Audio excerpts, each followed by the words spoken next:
વાવના યુટ્યુબરે ગૌભક્તોને અસામાજિક તત્વો કહેતા જિલ્લાભરમાં ભડકો। વાવ ખાતે છેલ્લા કેટલાય સમયથી શ્રી હિંગળાજ નગર ગૌશાળા કાર્યરત છે, જેમાં બહોળી સંખ્યામાં ગૌભક્તો નિસ્વાર્થ ભાવે સેવા આપી રહ્યા છે। 2 દિવસ અગાઉ વાવ શહેરમાં એક રખડતા નંદી મહારાજને હડકવા થતા ગૌભક્તોએ તેને પકડી તળાવના નંદી ઘરમાં મૂકવાની તજવીજ હાથ ધરી હતી, પણ રાત્રે યુટ્યુબ ચેનલ ચલાવતા ધુરપલ જયસ્વાલના પરિવાર જોડે માથાકૂટ થતા મામલો પોલીસ મથકે પહોંચ્યો હતો અને સામસામી અરજીઓ પણ અપાઈ હતી। ત્યારબાદ બીજા દિવસે ઉશ્કેરાઈ ગયેલા યુટ્યુબર ધુરપલ જયસ્વાલે ગૌભક્તોને અસામાજિક તત્વો કહી સોશિયલ મીડિયામાં એક પોસ્ટ વાયરલ કરી હતી,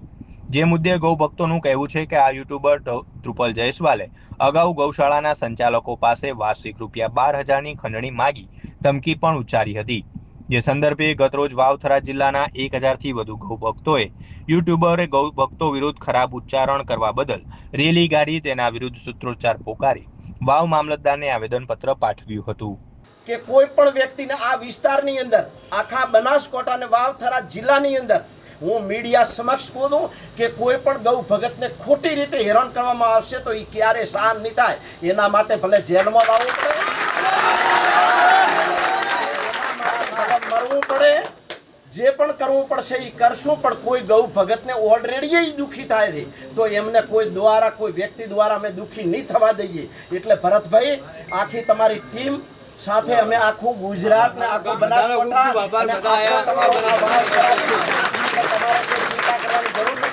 બીજા નંબર કે જે મીડિયા મિત્રો છે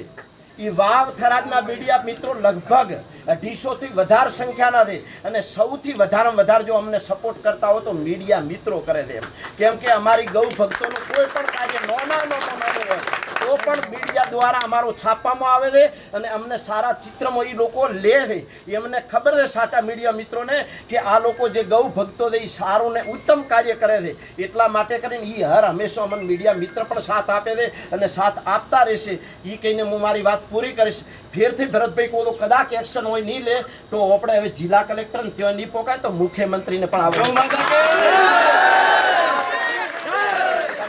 મોટી સંખ્યામાં બધા આયા, તમારો લાખ લાખ ધન્યવાદ।